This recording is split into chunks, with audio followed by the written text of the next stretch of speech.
ఈరోజైతే మా తమ్ముడు ఊరి నుంచి వచ్చాడనమాట. వస్తూ ఏం తీసుకొచ్చాడు, అమ్మ అయితే మా కోసం ఏమేం పంపింది అని చెప్పేసి వీడియోలో అయితే షేర్ చేస్తాను, చూసేసేయండి. ఇక అయితే మధ్యలో అయితే వర్షం పడుతుందని చెప్పేసి స్వీట్ కార్న్ కాల్చినవి అయితే తీసుకొచ్చారండి. ఇక పిల్లలు తింటారు కదా అని చెప్పేసి ఇక అవైతే నేను ఒకటి తినేసాను. వాడైతే సగం ముక్క దాకా తీసుకున్నాడు మా తమ్ముడు. ఇక మిగతా 3 ఉన్నాయి అనమాట. అవైతే ఇక పిల్లలు కట్టి పెట్టేశాను. వచ్చాక కాల్చిస్తానన్నమాట. కొంచెం అంత చింతకాయ పచ్చడి ఉంటే లాస్ట్ ఇయర్ది అదైతే పంపించిందనమాట. ఈ ఇయర్ది అయితే ఇంకా తిరగదొక్కలేదు. తొక్కాకైతే పంపిస్తామమ్మా అని చెప్పింది. ఇకైతే బిందు ఉంటుంది కదా, పానకం చేసుకోవడానికి బాగుంటుంది కదా అమ్మవారికి అని చెప్పేసి ఒకటైతే పంపించిందనమాట. ఇక అవైతే వెండి గిన్నెలు చూసారు కదా, ఆ వెండి గిన్నెలు అయితే పిల్లలు అన్నప్రసన్నప్పుడు అమ్మోళ్ళు అయితే పెట్టారండి. వెండి గ్లాసు, ఇక గిన్నె, ఇవన్నీ అయితే అమ్మోళ్ళు తీసుకొచ్చారనమాట. ఇక మేము బాపట్ల షిఫ్ట్ అయినప్పుడు అమ్మ దగ్గర పెట్టేశాను. ఇక తీసుకోవడం అయితే మర్చిపోయాను. ఇక మా తమ్ముడు వచ్చేటప్పుడు అయితే పంపించేసింది అనమాట. ఇక అన్నపూర్ణాదేవి అయితే ఇక వరలక్ష్మి వ్రతం రోజు పెట్టుకుందామని చెప్పేసి అమ్మ వాళ్ళ ఇంట్లో ఉంటే తెప్పించానండి. ఇదైతే మా పెద్దమ్మ తెప్పించారనమాట. ఇక మాకు, మా అమ్మకి, మా పిన్ని వాళ్ళకి అందరికీ తీసుకొచ్చారు.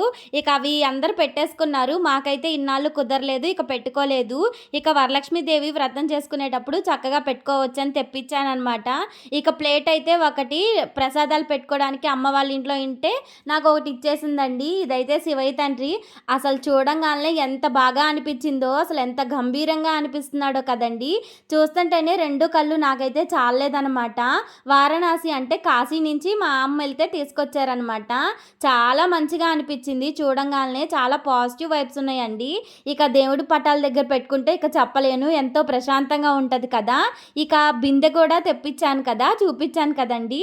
ఇక అదే విధంగా రాగి చెంబు కూడా అమ్మ అయితే ఒకటి ఇచ్చిందనమాట. రోజు గడప దగ్గర పెట్టుకోమని చెప్పేసి. ఇదైతే నాకు కోవిడ్ టైంలో కరోనా వచ్చినప్పుడైతే ఇక నాకైతే మా వారు తీసుకొచ్చారండి. అది కూడా వీటిల్లో వేసేసి ఇక అమ్మ వాళ్ళ ఇంట్లో పెట్టేశాను. ఇక వచ్చేటప్పుడు ఇది కూడా ఇచ్చి పంపించారనమాట.